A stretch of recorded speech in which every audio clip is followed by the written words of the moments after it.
Thank you for tuning in to Speak Up with Laurel Libby, where we discuss the issues that impact everyday Mainers and beyond. Make sure that you're subscribed on YouTube, Spotify, or Apple Podcasts so you don't miss a single episode. Today, I'm excited to have as my guest Mike Miles. Mike is 70 years old. He is the state-appointed superintendent of Houston ISD, which is the largest school district in Texas, and this is a role that he's had since 2023. He is an accomplished gentleman. In 2017, he founded Third Future Schools, which is a charter and district partnership network operating campuses in Colorado, Texas, Louisiana, and Tennessee. He also served as superintendent of Dallas ISD and Harrison School District 2 in Colorado Springs, Colorado. He is a West Point graduate, retired Army Ranger and company commander, and served in the State Department as an analyst and a diplomat at the end of the Cold War. Welcome to Speak Up, Mike. Thanks for having me on, Laura. So I want to rewind a little bit and go back to your upbringing. You have an perhaps unusual background for someone in education. You didn't start in a classroom. You started at West Point and then the Army Rangers, then the State Department in Poland and Russia at the end of the Cold War. But take me back to the beginning, your upbringing, your family, and what that was like to bring you through the military background and now education. So I'm an Army brat. That's a term of endearment in the Army. So my dad was in the Army, and we moved around a bit to Army base. But I always wanted to be an Army officer. But more important, my mom and dad both wanted me to serve the public interest. And there was a lot more back then of ask not what your country can do for you, ask what you can do for your country. There was a time of Martin Luther King and John F. Kennedy and just people who are really interested in service. And my dad was, definitely interested in service, particularly the Army, of course. So that became part of my upbringing. And so I did do that. I joined the West Point. I went to West Point and then joined the Army, of course, company commander, Army Ranger, all that. And then decided to continue with public service, but as a diplomat. Went to get another degree in Slavic languages at Berkeley, and then public policy and international affairs at Columbia, and then joined the State Department and did work as an analyst and also the Bureau of Intelligence and Research at the State Department. Then became a diplomat, served in Poland and Russia. So the through line for all of my careers over this time is public service. It's in your DNA. It is, and and I'm proud of that. It's been a long road sometimes, but I'm happy that I've served. I think that idea of service to our fellow man is not emphasized as much as it should be these days. You mentioned your father was in the Army. He was an Army Master Sergeant. Yeah. How much of that, your ideas on discipline, on standards and accountability come from expectations in your home? Yeah, I think both my mom and my dad, it was always about respect and discipline. And my mom, who was Japanese, had a phrase, "gambate," and that is, you have to do your best, you have to try hard, and you have to succeed. It's hard to translate, but it means all of that. And so that was her phrase, and my dad was always quoting, doing right and doing, and helping others. But those high expectations also. I think I read an article where you quoted that your mom gave you that phrase when you went off to West Point, but that your dad's perspective was a little more, don't come home. Yeah, that's Can right. you tell us about that anecdote? Wow, that's funny you read that sermon. But yes, my dad said, you can quit, son, but you can't come home. And, and I think I told a group of students once that's exactly what I needed to hear. It's like he knew it would be hard, but he also knew that I could overcome, and I won't have to quit. And that was his way of saying, look, you can do this, and you will do this. You can overcome overcome it. So yeah, just like most people, maybe as I get older, I find out my parents were wiser than I actually thought they were when I was young. I'm sure that must come into play. Of course, we're going to talk about your role as superintendent, but people meet the expectations we set before them, and if you expect failure, Yes. then you can anticipate failure. I truly believe that, and that's one of the things we've done in Houston. I think people rise to the level of expectation, and our students have, and our teachers have, and that's a belief for myself too. I set a high bar, and I try to go after that and do it in a way that's professional, but also one that requires endurance.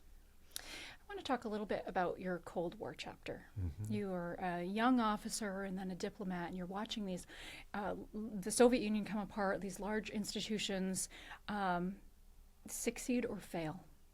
What does that look like? What goes into a success versus a failure? What did you learn from that? Yeah, there's a lot of things I learned from my time in diplomacy. One of the things that, with regard to the country succeeding or failing, is that you have to have enabling conditions. Otherwise, it's much harder on the system and on the people in the end of the day. Just like everybody else, it's usually not the people, it's the system that's the problem. So I'll give you an example of what happened in both Poland and Russia. At the end, towards the end of the Cold War, and during the time that Russia was in existence, or the Soviet Union was in existence, the ruble, the currency, was not allowed to float. It was set by the government artificially. So, for example, I think a ruble was worth like $4, right?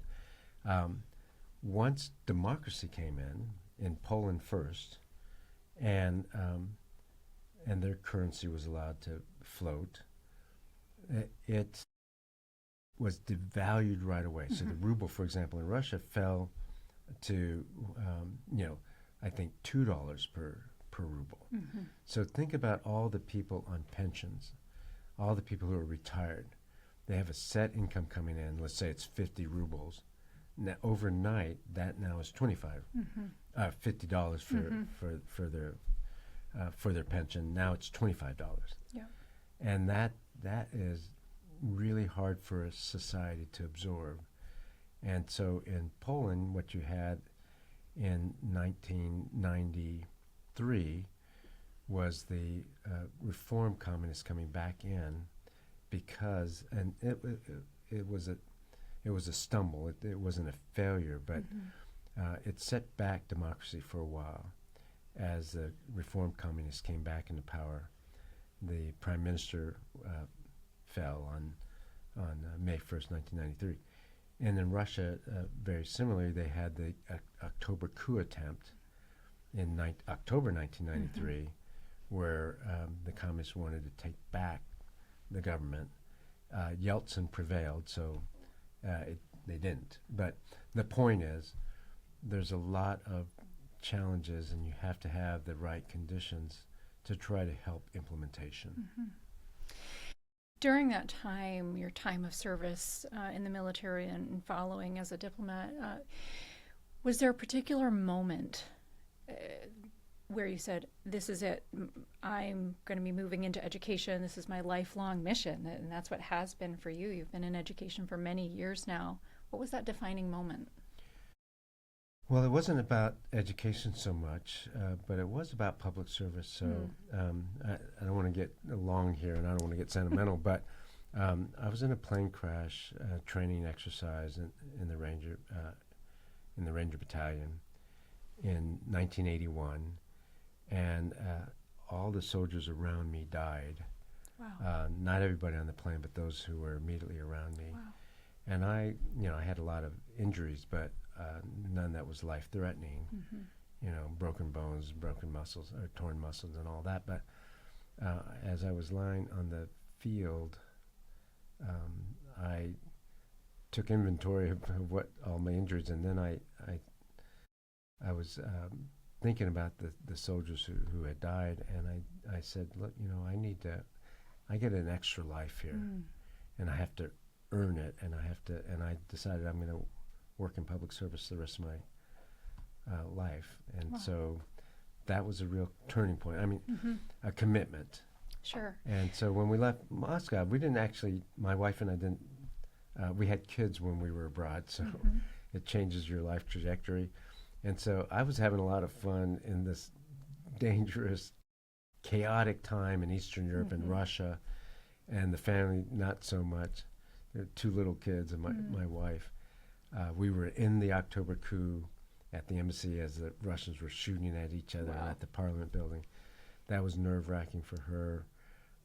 We were in Eastern Europe in a volatile time, et cetera. Anyway, Mhm. we came back to the States, and I asked my wife, and we talked about it. I said, I got to do public service. What's the most important thing we can do to help? And at that point, you have kids. And we have kids. What's the most important we can do to help the public? And we both said, well, education. Mm. So I started teaching. That's incredible. You know what I love about that story is you had service in your DNA. Yeah. And so that was the natural inclination. But you had a moment that it sounds like you took ownership of it and made a conscious decision to serve. Yeah, I mean, and to continue to serve, even if it's not in the military, or, but yes, and it was in my DNA, but that was a real point where it was decided, and then I've kept to that promise.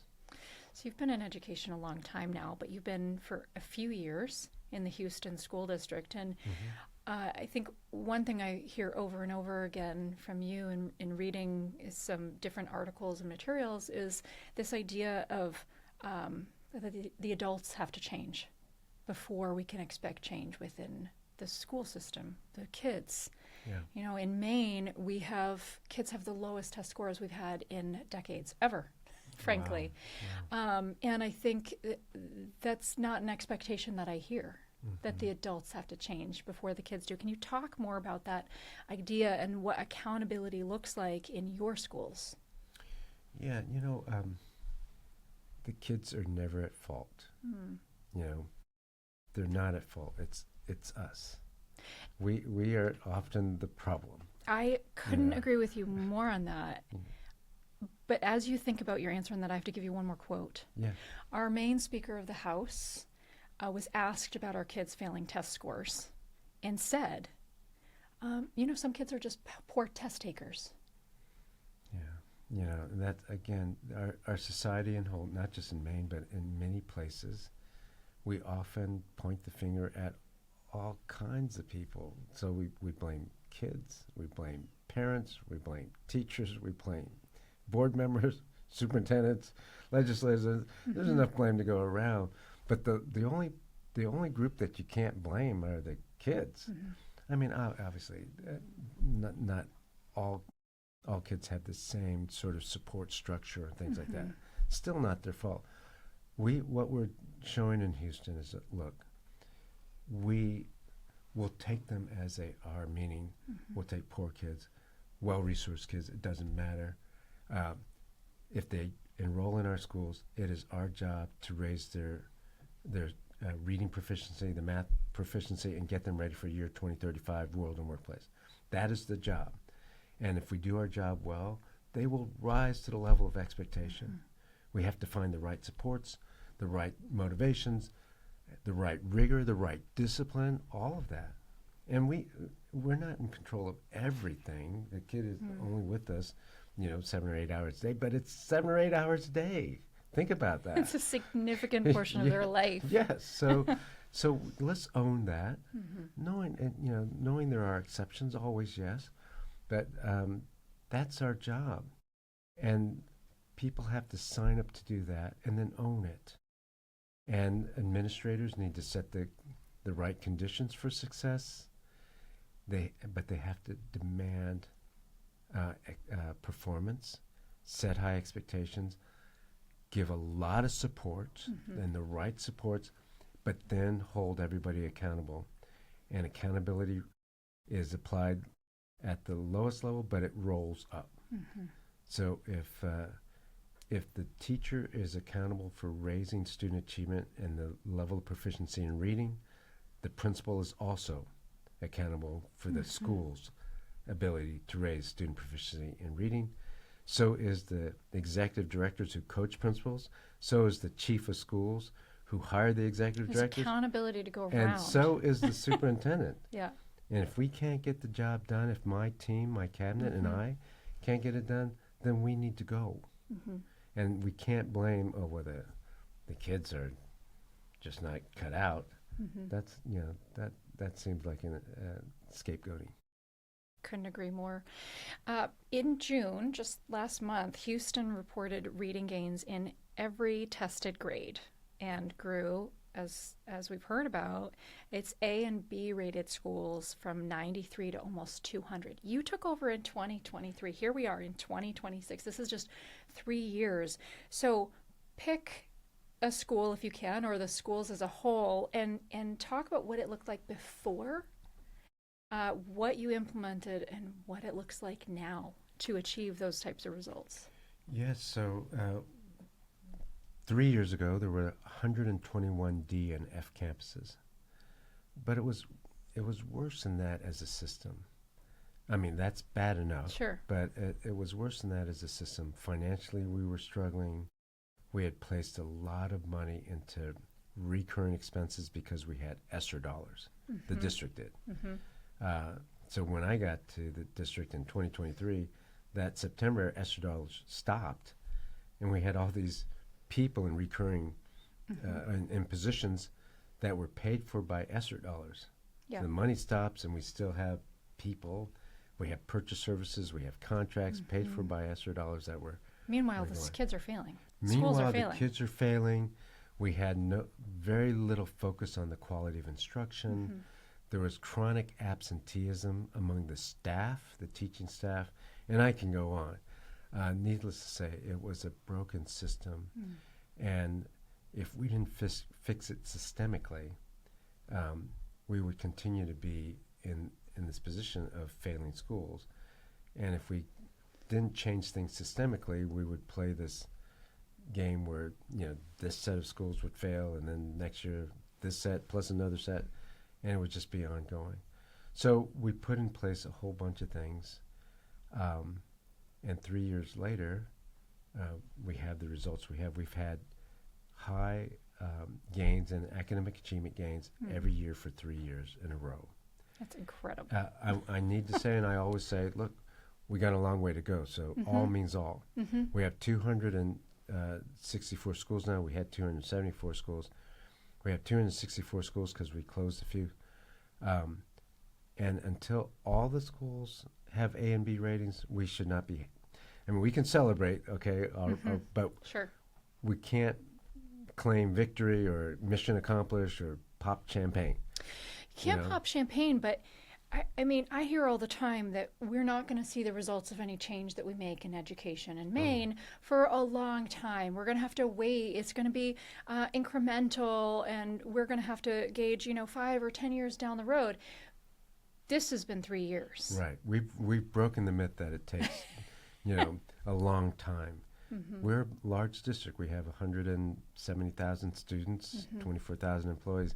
We have a lot of people and kids, and yet we were able to move this broken system quickly in 3 years. Again, I always say we're not done, but we are now bringing up the state average. So in the 20 exams that the state administers in Texas, we are above the state average in 13 of them. And that prior to the intervention, we were above the state average in 0 of them. Now, when you're talking about what you did, there you said I think we did a whole bunch of things. Yeah, very specific description. I want to go back to that whole bunch of things. Can you talk about the highest impact? And, one fact that I think I want people to really understand is that it wasn't, tweaking this, changing this, refining this. We are talking about a system change. Yes. And so talk about that a little bit.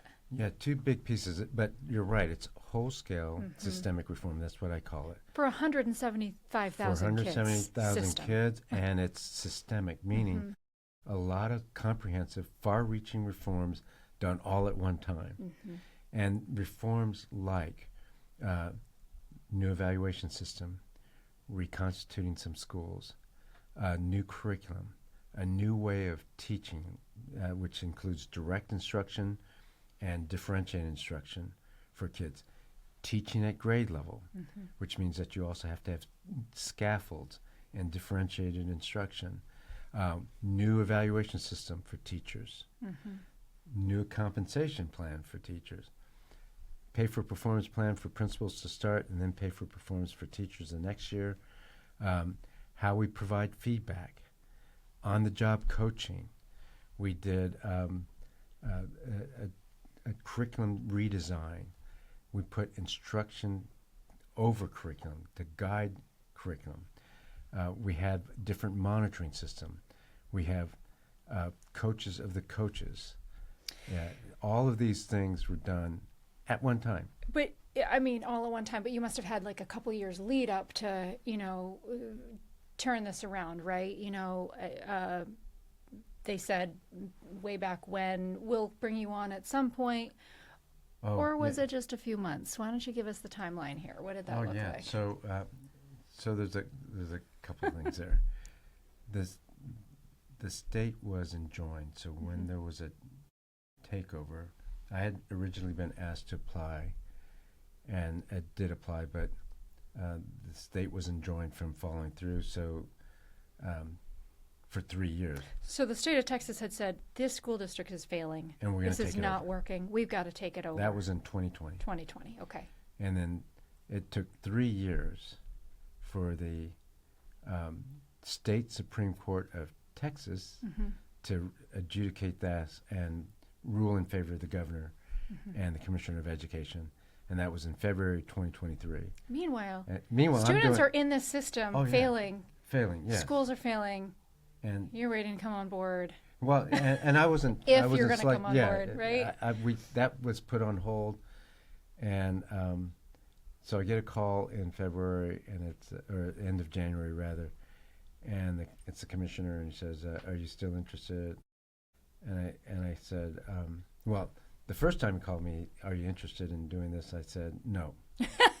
Absolutely not. I'd been the superintendent of Dallas. Yeah. I was doing great with Third Future Schools, a network, a charter network I started, and I didn't want to work for an elected board again. I mean, it's been a long time. People didn't want you necessarily, right? They sued the state to say, no, let's not do this. But then he said, well, wait a minute, it's a board of managers. And then I said, okay, well, tell me more. Anyway, that whole process of selecting a superintendent got put on hold because of the enjoyment. And so, left that on the table, continued with Third Future Schools, was doing great. Then get a call that says, look, the state Supreme Court has ruled in favor of the district. Are you still interested? Will you still apply? Yes. And that's January of 2023. Yes. And then I was selected sometime around spring break. I knew that I would be the sole finalist, the person appointed.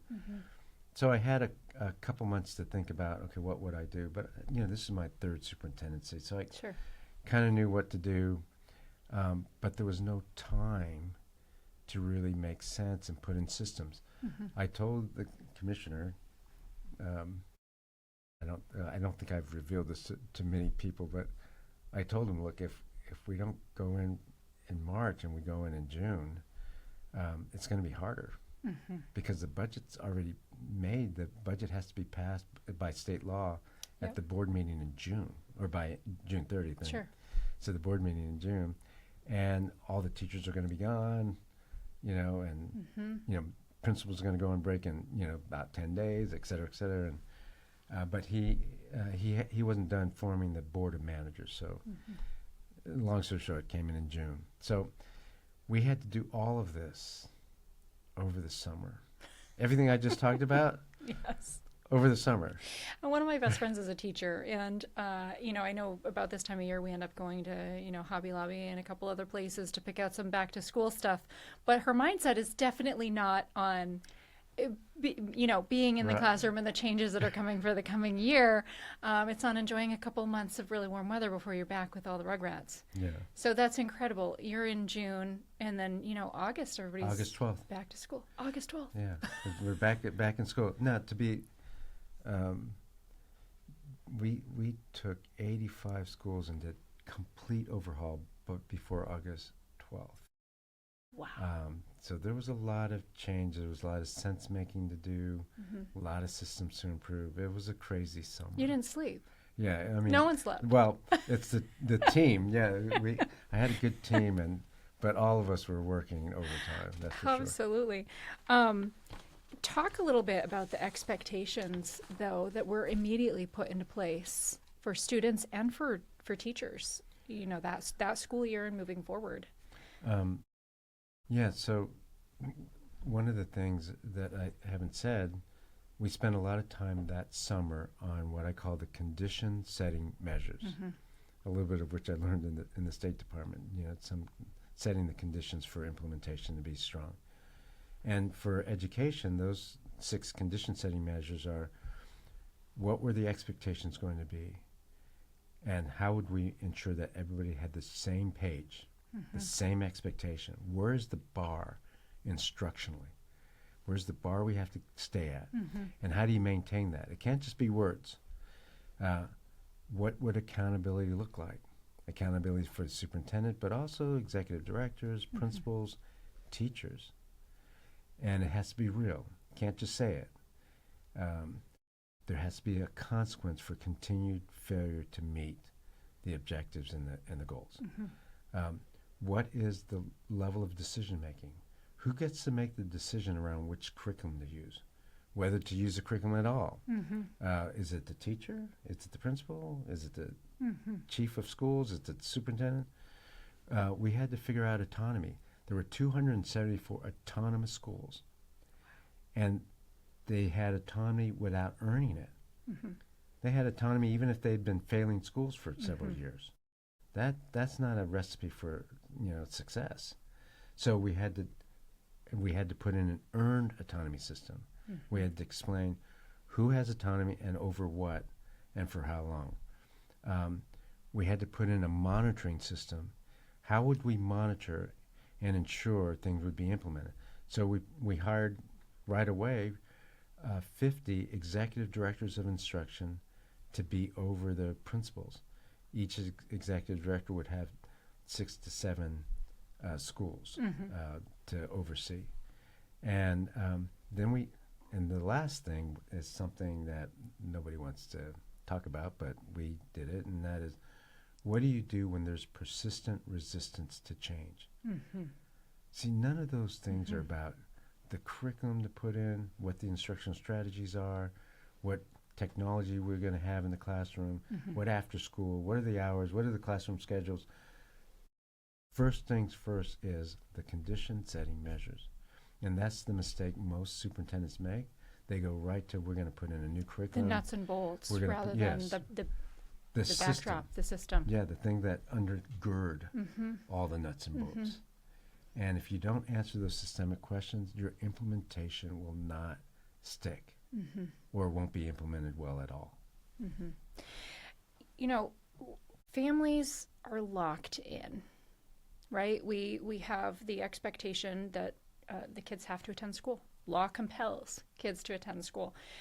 In Maine, we've got zip codes, or there's arbitrary boundaries drawn to decide which kid goes to which schools, and families can't take their funding in many states. Can't take their funding with them to another school. You are where you are, and so given all of that, what does a district owe the kids? Yeah, that's a great question. Look, I have to say, I'm a believer in educational choice, school choice. I think different families sometimes need a different system. I know families that have done homeschool well. Private schools, there are some really good private schools. There's some great charter schools, not all of them, but there are many great charter schools. For some kids, not a lot, but some kids, virtual learning is the right learning. I mean, I know athletes, and I had a girl when I was teaching. She was a junior in high school, and she wanted to be a concert pianist, and she wanted to spend 4 hours a day on the piano. Her mom eventually took her out of school so that she could do that, and she was really smart. And that was the right move for her. There are athletes who are doing online programs. They're passing their grades, so it's the right thing for them. Now, a lot of kids have no ability to go anywhere else or do anything else except the public school. Right. And that's why I believe we need really strong public schools also, not only, but also. So while I'm a fan of school choice, my job in Houston is to improve all the schools that we have. All the traditional public schools that we have there, that's my job. And that's what I spend my time doing. So kids need choices, and one of the choices has to be a good public school, because right now in America, I don't know what it is in Maine, but it's about 75 to 80% of all kids are attending traditional public schools. A certain percentage of that, a large percentage of those kids, don't have a lot of other options. Right. They can't attend a private school, or they can't do homeschooling, or they can't attend a charter school because there's transportation problems, or whatever it is. And the traditional public school has to be good also. I don't want to put words in your mouth, but what I feel like I'm hearing from you is that you would want public schools to be so good that parents want their kids to go there, right? That if you have a full spectrum of choice, homeschooling, public school, private school, things outside of, the normal box, that parents are beating down the doors because that public school is a place that their kid is going to excel. That's right. And I said, taking this job, because I ran a network of charter schools, I said, I want to give the charter schools a run for their money. Absolutely. I believe in community schools too, because I think for most kids, and for most communities, the schools are a part and parcel of the fabric of that community. And so if the community schools often are the traditional public schools, they also have to be strong, and they should be able to compete with others. Now, if you have D and F ratings, they're not going to compete well. And they're not serving students. And they're not serving students. And if I was a parent, most overwhelming majority of parents want the best education for their kid. They may not know the best, what the accountability ratings really mean, or whether or not the test scores are really showing whether their kid can read, but they know when their kids can read and when they can't, and they know what a good school is. And so we need to provide that for them. I am a strong advocate in my role as a state legislator for local control. I think the state mandates a lot of things. The state comes in and oversteps in a lot of areas. You are where you are because the state came in and said, this is failing, it's failing our students. When a system fails kids year after year, who is local control really protecting? Yeah, and that's the same thing of autonomy. At the end of the day, you have to have some level of autonomy for schools to innovate and to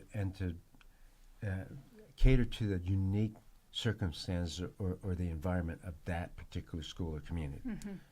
But if it's failing, whose job is it? Who makes those decisions? Do we just let the schools fail? We had 274 autonomous schools. And so the state could say the same thing. We have, 200 districts that are getting Fs overall, or Ds or Fs overall. So we just throw our hands up and say, okay, well, that's their, too bad. that's on them, and right. Let it go. I think the state has some responsibility, especially since they also divvy out the money, a good portion of the money from the state, to the schools, that there's some level of accountability for that. And I'm a big believer in accountability with supports, because accountability without support is just breeds fear. But accountability with support is what's necessary. If you don't have some measure of accountability, you won't. No organization operates maximally effectively. And so there has to be some level of accountability, and the kids deserve that. The kids deserve that. Obviously, there was drastic change needed when you came in to turn the school district around. But as you mentioned, you're also, a charter school network founder. In a school district maybe that's not Houston, where maybe it's not drastic change needed, but there's room for improvement. What do you think choice like that can do for the local district? Is iron sharpening iron? Yeah, I mean, I think there's healthy competition in most places when you have other choices, because yes, as a traditional public school superintendent, I do have to compete, and I'm gonna have to make my schools more attractive to parents, but also to get the kids the best education possible. And if you have the right attitude, it's what you said earlier. Okay, charter schools, I'm going to give you the run for your money, because I'm going to get my scores up. I'm going to make my schools welcoming. I'm going to put a bilingual person at the front desk, because in Houston we have a lot of emerging bilingual teachers. I'm going to do what it takes to get the kids to come to my school versus the charter schools in the area. And that's the sort of competition that's good, because then you have to think. What about the parents and the families? The Houston schools were failing for years and years before the state was able to move forward with their plan to take things over and to implement real change. What should a parent do who's feeling stuck in a similar situation? They're told that there's no money, there's no time to change things, there's not enough people available. What can they do? Yeah, I think that was part of the narrative, but I also think there was a narrative that this is the way schools are, and this is the best we can do, and this is what you're going to get, and this is the best the kids can do. So be happy that it's being provided, and kids are going to class, and this is what school is like. Or there's another narrative that says, we don't really tell you that we're not succeeding, right? We don't explain the reading scores, we don't advertise it, or we hide it on the website or whatever, and we just say, we celebrate the kids have done well, they attended school, and they're making progress, and they feel good about their classes. It's like, okay, but can they read? Right, the fundamentals. Yeah. I remember reading, again, another article talking about your work in the Houston schools, and reading this anecdote about a woman who had graduated decades before and had theoretically excelled in the school, but had to take remedial classes when she had graduated. We see that in Maine all the time. Kids, when they're starting at community college, they're having to take remedial English, remedial math.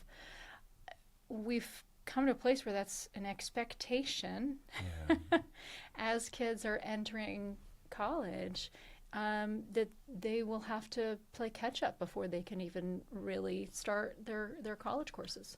We do a disservice to kids if we're not being honest with them about their reading proficiency or their ability to succeed after college or after graduation. If we're and we do a disservice to them, we need to be clear about that. But we also need to do a better job of educating them, and so that they don't have to take remediation.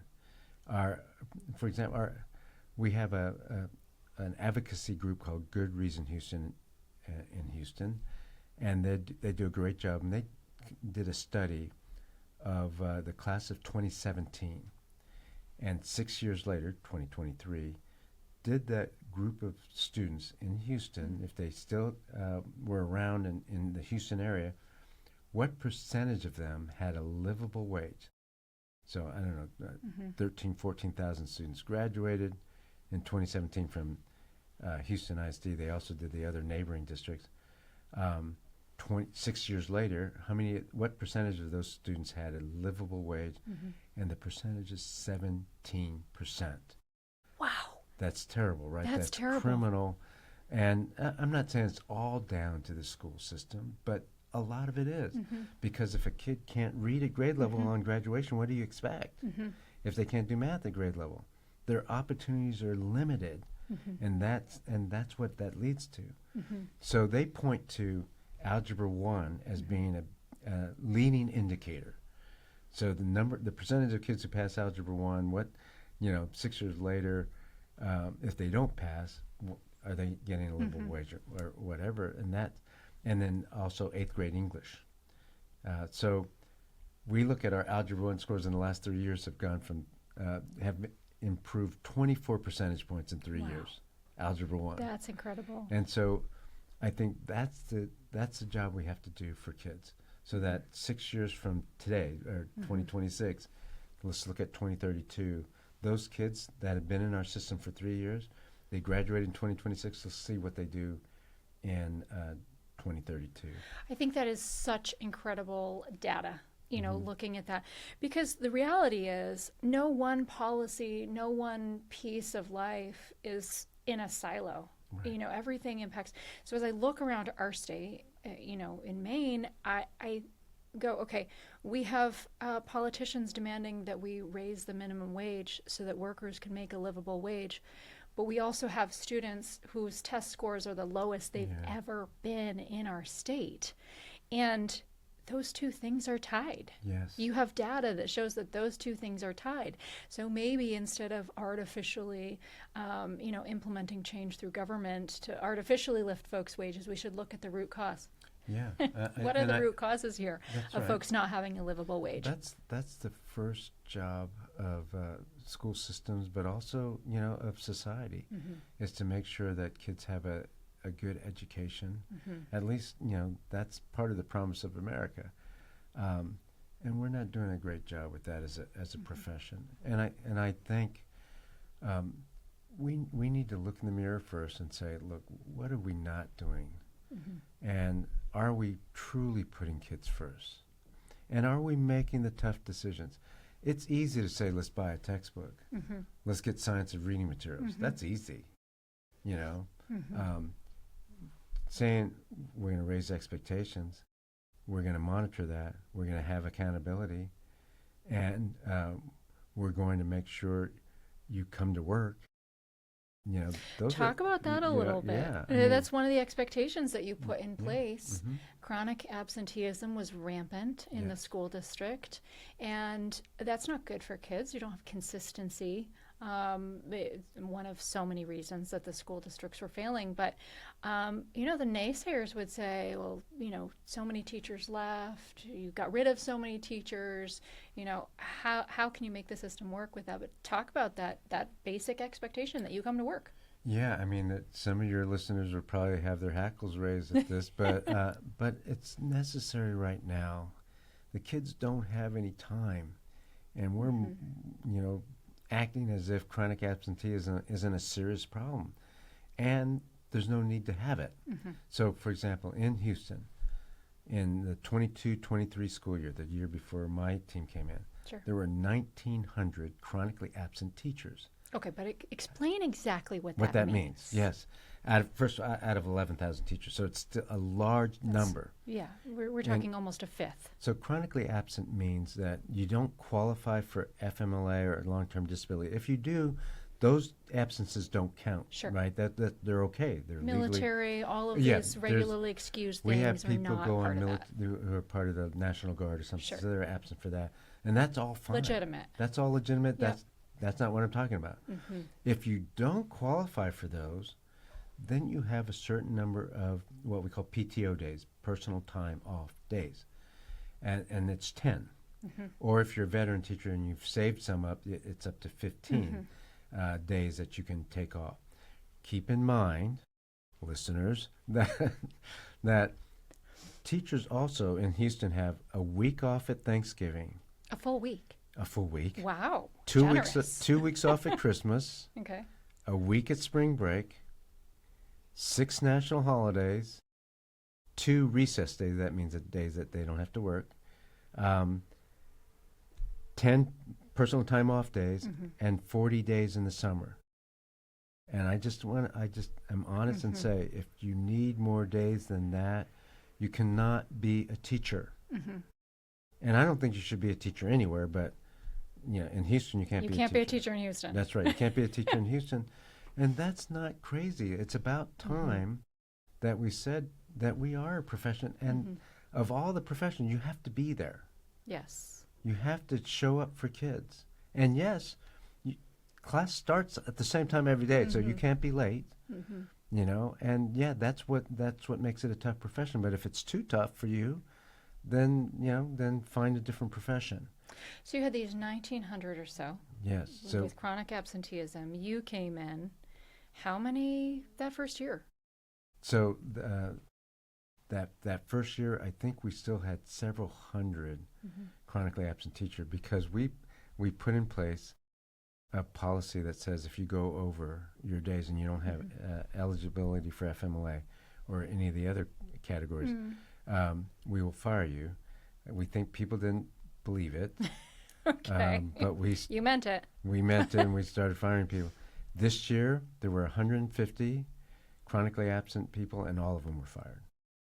So those 150 are no longer in the school system leading into next year? We fire them all year long. Yes. Once they run out of their days. And I don't say that as a point of pride. I'm saying we are proud of the fact that our teachers come to work, they meet the expectations, they've risen to the level of expectation, and it's so much better for kids. Absolutely. It is so much better for kids and their colleague teachers. Because if you've been in schools long enough, you know that when there's a lot of absences, kids get thrown into your classroom as a teacher. You lose your planning period as a teacher. Yep. You babysit them Everybody in the else auditorium. has to shuffle around. Oh, it's crazy. There's no consistency. And you're not prepared to teach somebody else's class. You got your own class to teach. So you're kind of babysitting. It's terrible on the whole school. And people know that. So no, we have one of the best attendance rates of any district, any large urban district in America, I'm sure. I think that speaks to setting expectations and letting people rise to that. As you said, people will meet the expectation that you set. And if it's a culture it's acceptable, if the previous culture was it's acceptable, it's allowed to have this chronic absenteeism, then why not? Yeah, and the other thing I think, and some people might think that it's draconian, but I think it's only draconian if you don't tell people what you're going to do. So we have what's called an employee value proposition. It's a document. We pass it out at job fairs. We put it in the teacher contract. We put it in a handbook. It's everywhere. And it says, look, this is the employee value proposition. On the one hand, we're going to do pay for performance. We are going to be strict on attendance. We still have FMLA and all that, but we're going to be strict on attendance. The principal is going to be in your classroom all the time. You're expected to teach this curriculum and things like that. On the other hand, you're going to get the highest salaries in the state of Texas. You're going to get your curriculum provided for you. You have teacher aides in these 130 schools, teacher apprentices. There are no substitutes. You have copy clerks. They'll copy your materials for you. You have learning coaches to help out. You have 10 PTO days or 15 if you're veteran teachers, et cetera, et cetera. And then we say, this is the value proposition. Please choose what's right for you, the best fit for you. But once you get here, if you sign and say, okay, then this is the expectation. This is what you're agreeing to. You're agreeing to that. Yes. And I think that's a fair argument. And also, you're agreeing that this is how we do it here. We do principal on-the-job coaching, and we do it almost every day if you're a new teacher. You mentioned the pay for performance. Talk a little bit about how do you do pay for performance while maintaining a responsible budget what gets cut, what gets put in place, and what do the teachers think of pay for performance? Yeah, so anybody can do pay for performance, but they have to prioritize resources. And that's the hard part. I've done this now 4 times. And in each time we were able to do it. In a small district like Harrison School District in Colorado Springs, in a small charter network that's now, a little bit larger, 27 schools. And I want to point out, you did it, I'm assuming, but you did it in your first year when that budget had already been decided. For principals. For principals. And we were enjoined for Okay. the first year, so it didn't Okay. start to the third year. Gotcha. Where we put in the evaluation system that's paid for performance. And I've done it in Dallas and now here. And in each case, we've been able to raise teacher salaries considerably using the pay for performance model and other things. But in the end, it means you have to cut somewhere else. And you have to find the money to put into the classroom and the teachers instead of central office or a lot of additional people running around. And so if you prioritize and you cut purchase services, cut central office staff, cut additional people in the schools that are not necessary. For example, one of the things that people have are instructional coaches.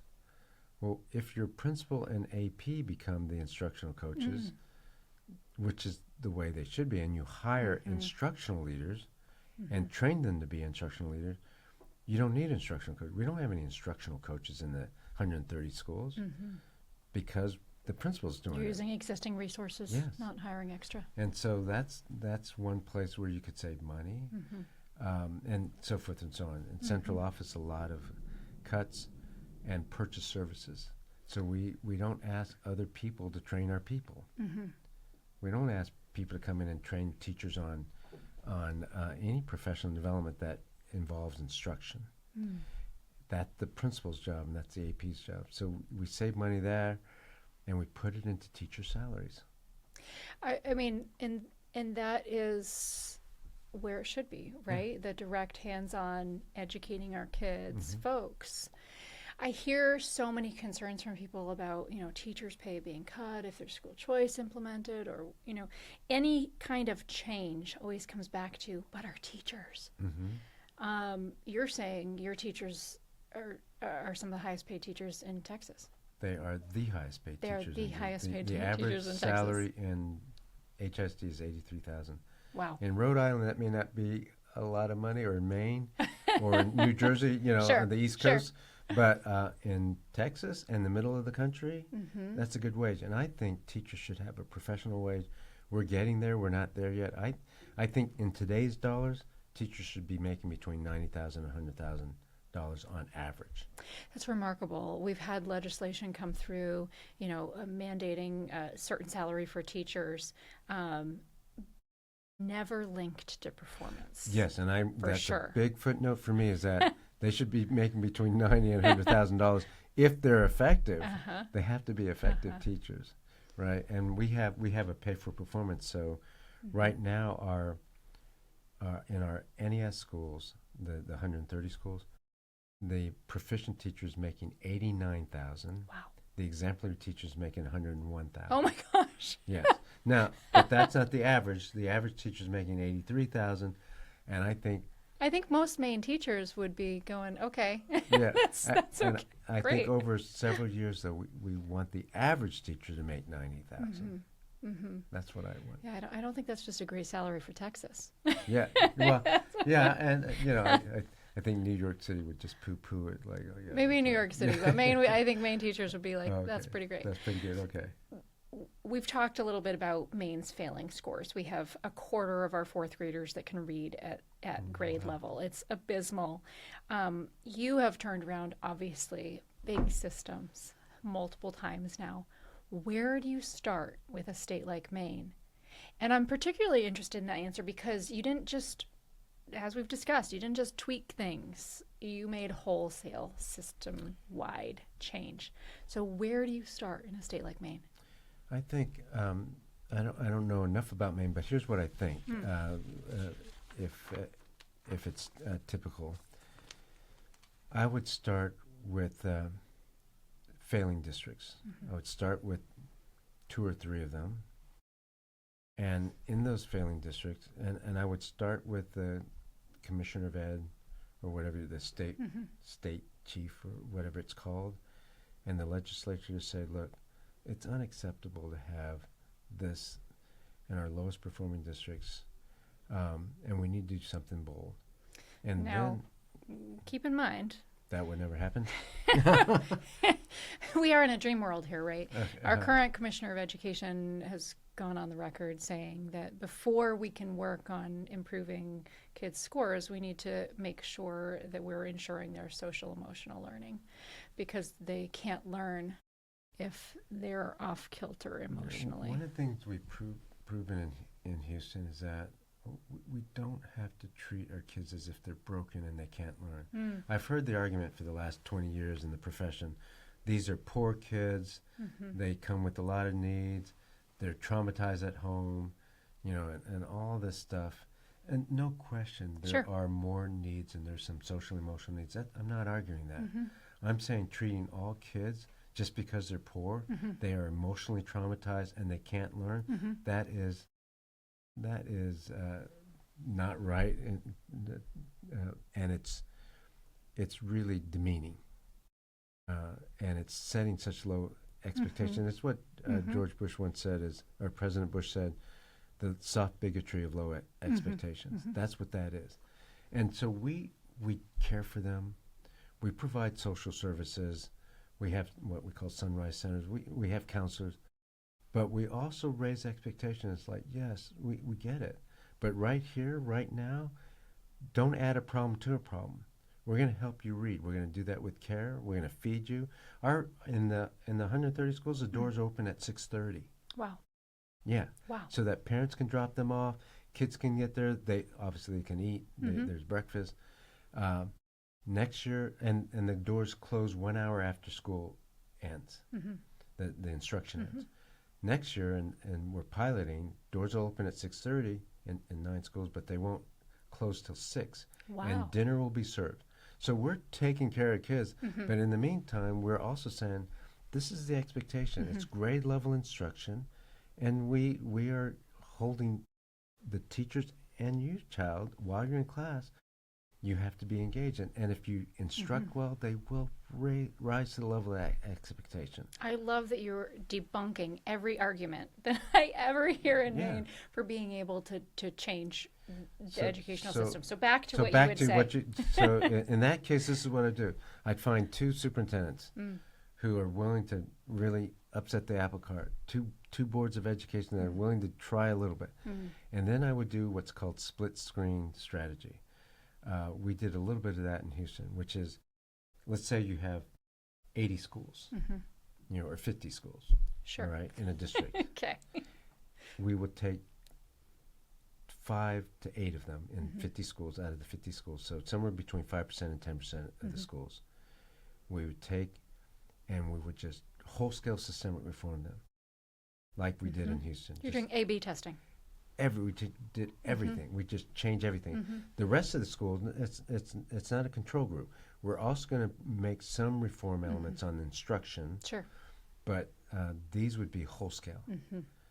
And this notion of split screen is a notion from Ted Kolderi, who's talking about businesses and others. But if you fundamentally change the system over here, that system, if it's successful, will grow, and the other part of the system will atrophy. And so you start with 5 to 8 schools, and then you grow that to 15, and next thing you know, the whole district is transformed.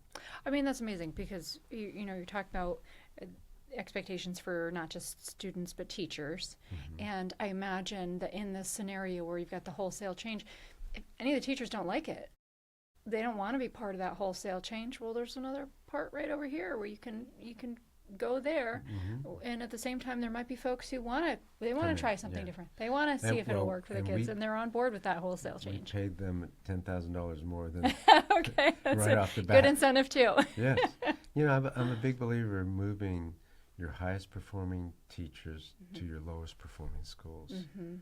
And you can't do it a one-off or two-off. You have to do it pretty substantially. I learned this in Dallas that we actually did service, and I said, how much money would it take you to move to a low performance school? You have a good evaluation, Yep. you know, and you're getting paid for that. Mm-hmm. How much would it take you now to go to this other school? And they said, one, we want to keep our evaluation for at least 2 years because it's going to be harder, so our evaluation might go down. Yep. And two, we want $10,000. But three, and this was a deal breaker for some of them. I don't want to go by myself. Oh, interesting. I want a team of people Sure. because I will be They seen know it's as going to be hard. yeah, and I will be seen Yeah. as a pariah, and I will not have support, and people will not like me, and I'll feel isolated. And what can one teacher do anyway Sure. to turn around a school? Sure. So we developed this program called ACE, which is different from pay for performance. It's where after pay for performance, in the 7 lowest schools that had, at that time it was called improvement required, but it was F rated. We said we're going to turn around these schools. You can apply. We'll give you $10,000 above your pay for performance, but 80% of the teachers had to be distinguished, Wow. which is proficient 2 or higher. Sure. 80%. So that way they wouldn't be by themselves. And all but one of the 7 schools turned over in 1 year. Wow. Yeah. That's remarkable.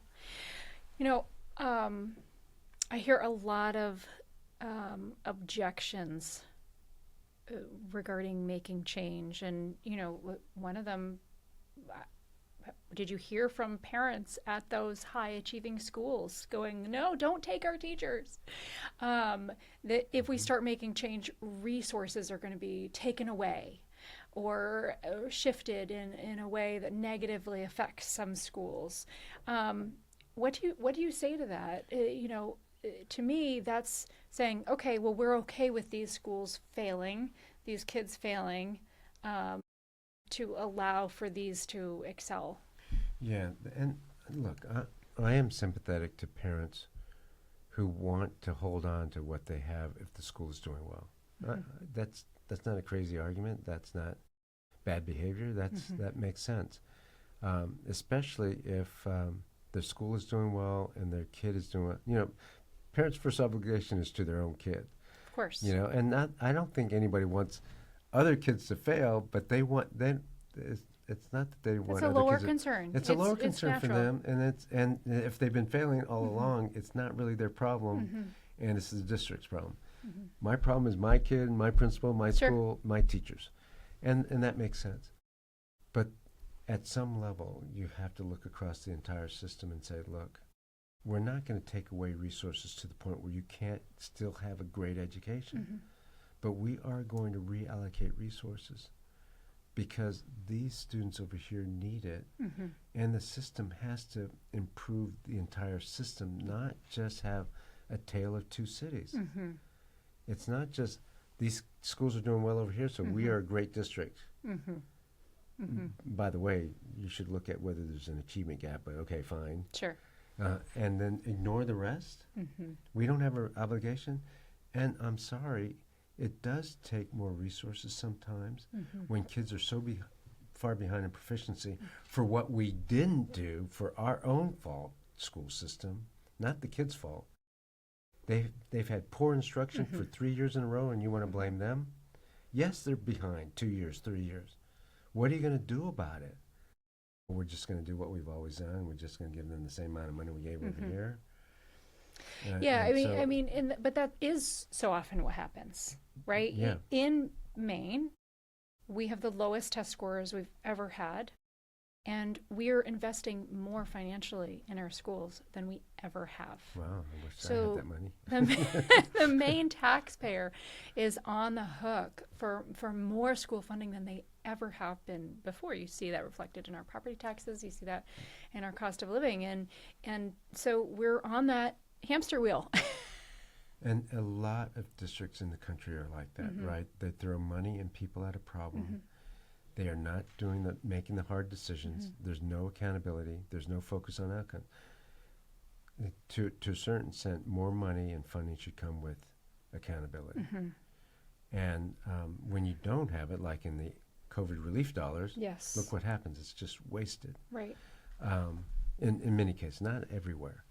And so the suggestion for Maine is, look, it's good that people give you more resources. I take more if people want to give it to me. We didn't have it, so we just had to do what we had to do. But, Yeah. but in any case, what are the outcomes that this money is supposed to get you? What are the outcomes for kids?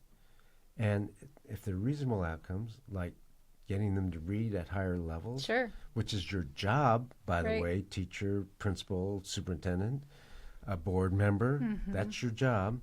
So those resources have to come with accountability.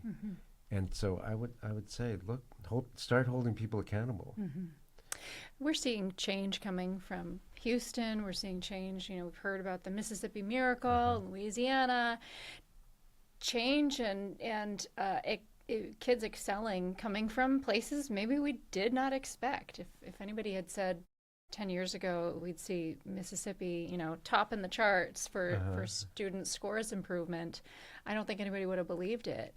What do you want to see around the country as people look at these unexpected places where we're seeing change? It took a long time. In Mississippi, it took over a decade to start seeing, those concrete results. You've seen results in 3 years. What should the rest of the country take from that? Yeah, remember, I'm a professional public servant, and my heart is with the entire education profession. I think the promise of America includes not just the pursuit of happiness and trying to make all men and women equal. It's also over time settled upon a good education to break the cycle of poverty, to give people opportunity. That's one of the promises. And so my profession, the education profession, that's what we need to do, and we're not doing it well. And we are not being urgent enough. We're not being serious enough, and we're not making the tough decisions. And it is almost too late. We are this close to too late for kids. Adults, you have all the time in the world. Sure. It's not your issue, really, right? You have all the time in the world. It's the kids. You get one chance to be a first grader. You get 3 years to learn how to read, and after that, it becomes increasingly harder and harder and harder. And so we, the profession, we're limiting opportunity. And if we're making excuses about, a child's background, and we need to do the job even with the background, even with poverty, and we can do it. We just have to make tough decisions. I think that urgency, you're spot on with the urgency. I mean, there is only one. You get one shot with each kid, and every generation that is failing. I think back to that woman and her story of failing, of graduating yet failing in the Houston school, and that was still decades to go before you stepped in 3 years ago. We don't have, I don't think, that sense of urgency enough. I think we lack that so often. I guess if there's one thing that I'd like to see is that we get that sense of urgency and understanding that that you brought to Houston to say we don't get multiple tries at this. Yeah, and I'm sympathetic to a point, meaning we've lost some of that urgency, and there's a certain amount of fatigue because we haven't been successful as a profession, because it is really hard, and because a lot of people don't want to make those tough decisions, or in some places because of the union or some politician, they're not making those tough decisions. Not prioritizing kids. Yeah, exactly, because they're not putting other kids things, first. not kids. And and so some people have thrown up their arms, and some people in the profession have thrown up their arms. Like, look, this is the best we can do. And, Mr. Miles, I'm glad you're doing whatever you're doing, but you know what? You're not here. It wouldn't work here. Yeah, that's right. Works for you. That's right. It wouldn't work here, and and this is the best we can do, and and so thank you very much for all your meddling. Anyway, So I get that, but guys, look, I mean, the world has changed so quickly. Mm. A kid who cannot read at grade level today, who graduates, is already so limited in the number of opportunities. Their opportunities are shrinking. Mm-hmm. 5 years from now, they graduate and they can't read. It's even worse. Mm-hmm. So what are you doing? What are you waiting for? Mm-hmm. The boldness has to be yesterday. Mm-hmm. And we need a whole bunch of people to say that Mm-hmm. and then get to work. And my organization's, the Paradigm Leaders, we are training superintendents to do bold, transformative change. Mm. But it won't be enough. People have to make that decision across the country, Mm-hmm. not just in Maine or in Texas or Mississippi. It has to be everywhere where people start saying, look, we can't keep doing this. Mm-hmm. Come on. And we're running out of time if we haven't run out of time already. Mm-hmm. The kids don't have that time. It's time for bold. And it's time for people to, I don't want to say this phrase like fall on your sword, but almost. It's like, be courageous. Go to an area, superintendent, chief of schools, cabinet level member, board of education leader,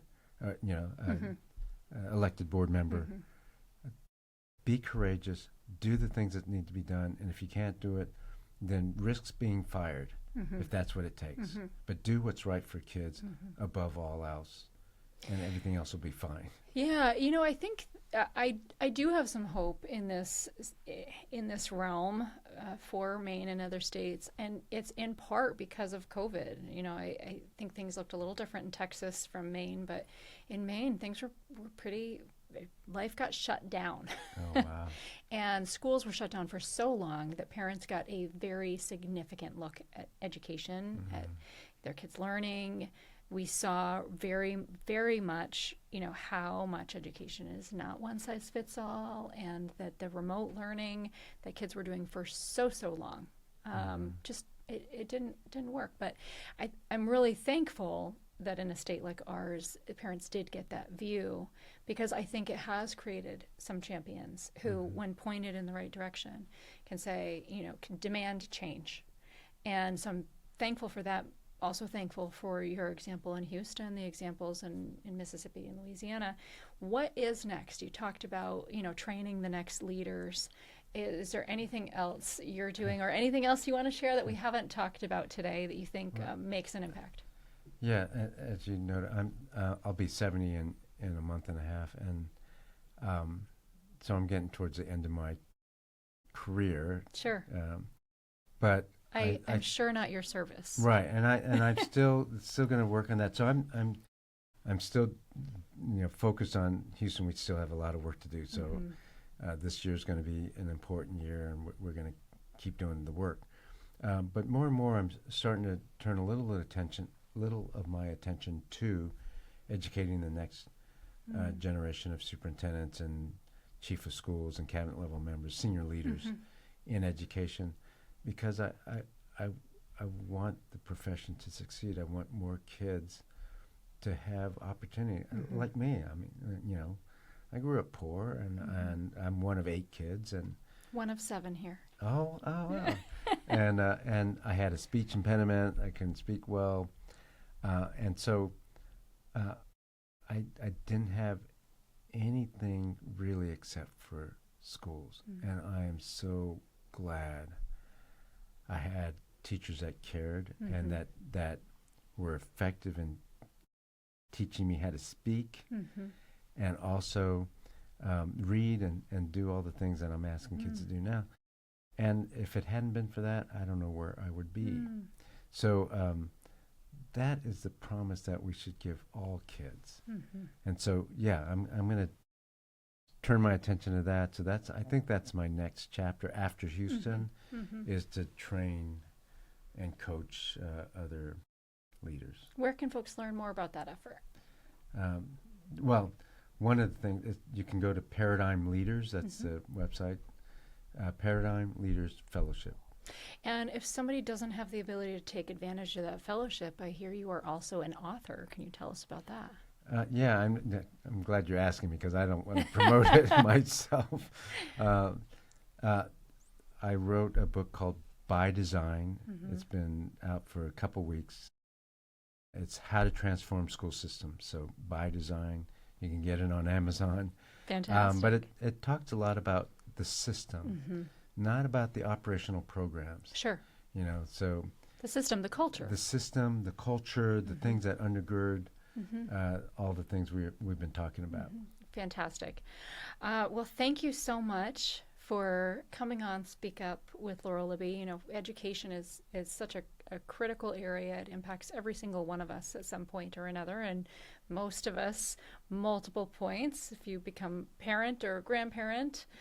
So thank you for coming on to tackle this subject, and thank you for the incredible work that you're doing in Houston and inspiring others to do around the country.